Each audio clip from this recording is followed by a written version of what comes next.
Ito nga palang bigatan o litog ay kadalasang hindi pinapansin din sa amin. Paano ta ayan liliit laang ng laman? Pero dahil nga libre yan, abay apansinin ko yan. Diyan pa naman ako magaling sa libre.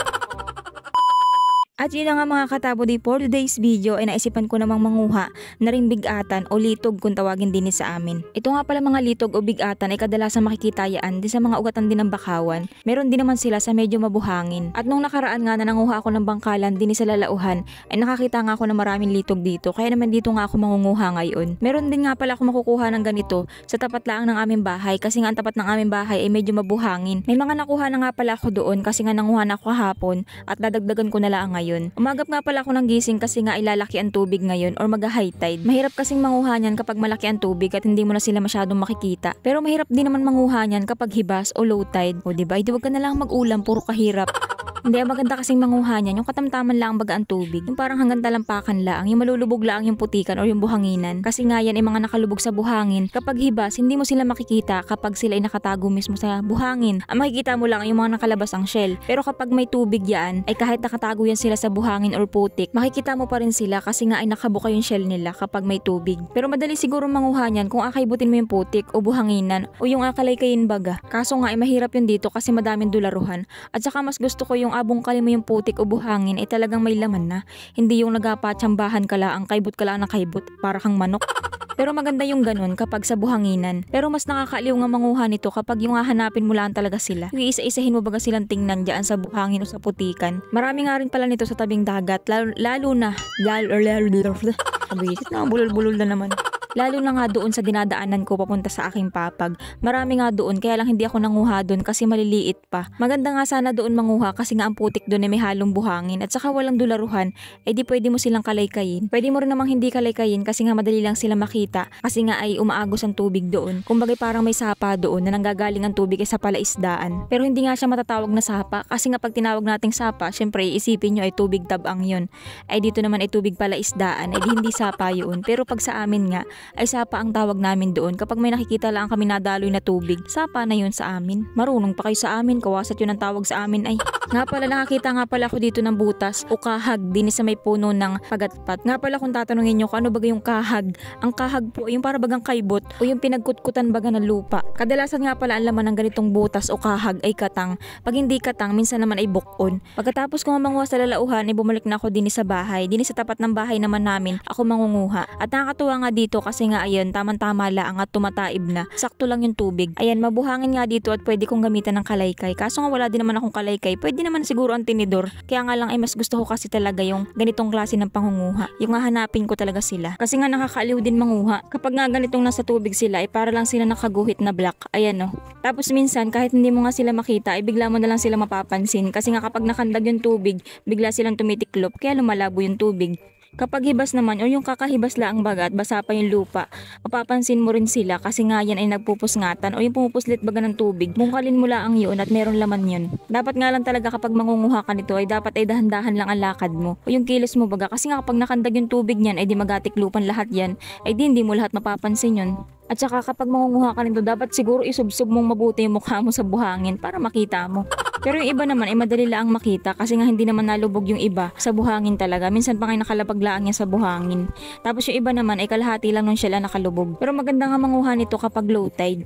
Tapos biglang umulan ng malakas at nagalabasan nga sila kasi nga ay nakakalkal yung buhangin. Nagpresenta na nga palang tumulong sa pangunguha itong si Johan at saka yung isa kong kapatid pa, yung pinakambunso na si Yasi. Kasi nga trip na trip nila ang pangunguha ng ganito. Kapag nga sila ay naglalangoy, lagi sila nangunguha nito dito. Pinaglalaroan lang nila tapos hinahagis lang din nila dito sa harapan ng bahay namin. Kaya kung mapapansin nyo minsan yung sa video ko, talaga naman timbon-timbon sila kasi nga tinatapon ng mga kapatid ko. Iniipon lang nila dun sa isang sulok. Pero maganda nga rin naman yun kasi nga kapag wala kaming ulam, talagang as in yung walang-walang maiulam. Ayun, at bumaba lang ako din sa tapat ng aming bahay. Tapos pupulutin ko lang yung mga tinimpon ng kapatid ko. Tapos nakakita nga rin pala ako dito ng punaw. Ayan oh. 3 piraso nga pala nakita akong punaw dito. Dito nga rin pala ako nanguha ng punaw na nakaraan kong vlog at nakakatuwa kasi hindi ko akalain na mayroon pala ditong punaw din nila ang sa tapat ng aming bahay. Tapos nakakita nga rin pala ako dyan ng paros. Ibang klase ng paros yun, yung malalaki baga ang laman, yung kadalasang nakikita sa tabing dagat. Yung manipis lang ang shell nila. Tapos yung laman niya ay mas malaki pa sa shell. Hindi ko na nga lang pala na-video at saka tinapon ko na rin kasi nga nadurog. Gawa ng pagdukot ko sa buhangin. Akala ko kasi yun ay punaw kasi nga ay merong may nakalabas na dalawang parang mata. Yung makikita mo baga kapag ikaw ay mangunguha ng ng punaw. Tapos may nakita nga rin pala ako dito na para lang din siya litog o bigatan, kaya lang ay sobrang liit niya at mga ganito lang talaga sila kalalaki. Ano kaya ito? Hindi ko alam kung anong tawag dito sa amin ay. Sa inyo po, ano po kaya ang tawag nyo dito? Kasi dito sa amin hindi naman ito pinapanguha. So yun na nga at nakakatuwa kasi ang dami namin nakuha ng kapatid ko. At ang bilis din niya kasing manguha. At saka dikit-dikit naman talaga halos. Kumbaga atsagain mo na lang talagang katitigan yung buhangin. Siguro nga mas maganda talaga kung kinalaykay na lang namin at mas mabilis pa. Kaya lang syempre gusto namin yung nahihirapan kami ay.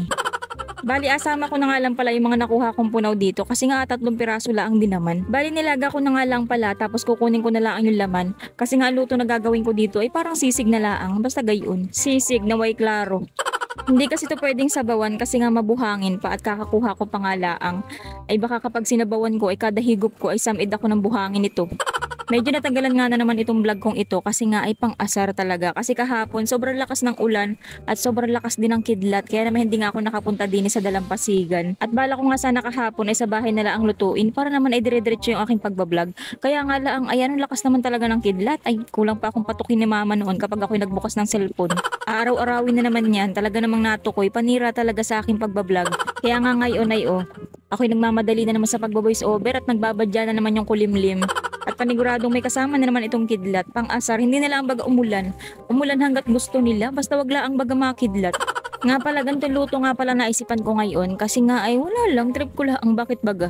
Hindi, dito naman kasi sa amin na hindi naman kami nagaluto ng mga ganang klase na luto at kadalasan nga sa amin yung mga lutong bahay laang at saka ganong klaseng luto lang ang alam ko, yung mga lutong bahay kapag ganaring lutong labas ay awan ko na laang. At saka pag ako'y nagaluto, basta alam ko ang ingredients, ay yun na yun, bahala na kung anong mauna. Medyo tanghaliin na nga pala ngayon ng hibas kaya naman ay bumababa muna ako din sa aking pinaglulutuan. Kumbaga umisog-isog ako din sa may baba ng kaunti sa malapit sa dagat. Bala ko nga pala sana ay doon muna ako magaluto doon sa may papagbaga sa dati kong pinaglulutuan. Kaso nga lang ay bigla ko naalala, nagkakukulog nga pala ngayon o nagkakikidlat baga kapag tuwing hapon. Ay naalala ko pa naman na doon malapit sa pwesto kong yun, doon lagi natama ang kidlat. Kaya naman ay wag na lang pala, baka maisahan pa ng kidlat. So yun na nga guys, kain po tayo. At ayan nga, muntik pa akong mapatumba din sa pag-upo laang. Kainaman niya nung kalampahan. Sabay tingin sa gilid kung may nakakita. At buti naman at wala. So yun na nga at mabalik tayo. Kain po tayo mga katabodi at kukunti nga lang palang kakainin ko ngayon kasi nga ay kumain na kasi ako sa bahay. Syempre para sigurado na tayo hindi magugutom. Kasi nga kahit ang dali lang naman ng alutuin ko ay ako'y natatagalan nga kasi nga kakalipat-lipat ng camera para makuhaan lahat ng anggulo. Hirap kasi talaga kapag nga na rin mag-isa laang. Pero okay lang din naman at masaya at tahimik naman. Kaya lang ay kapag nag-video nga doon ako medyo natatagalan. Palagi kasing busy yung taga-video ko kaya naman hindi ko nga maisama. Hindi naman kasi ako pwedeng mag-imbita ng ibang tao para may taga-video ako kasi nga ako'y mahiyain din naman pagtulog.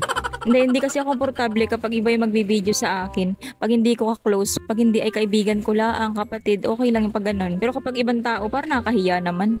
Kaya naman sinatsaga ko talaga kahit mag-isa lang ako at mas komportable kasi ako kapag mag-isa lang ay. At saka lahat naman tayo ay iiwan din kaya masanay na tayong mag-isa. Bali hindi nga pa pala yung nagawa ko ngayong video kasi nga ay walang hipon, wala akong hipon na mahuli sa dagat. Siguro next time na lang kapag ako'y nakahuli na ng hipon. So yun lang guys, bye bye!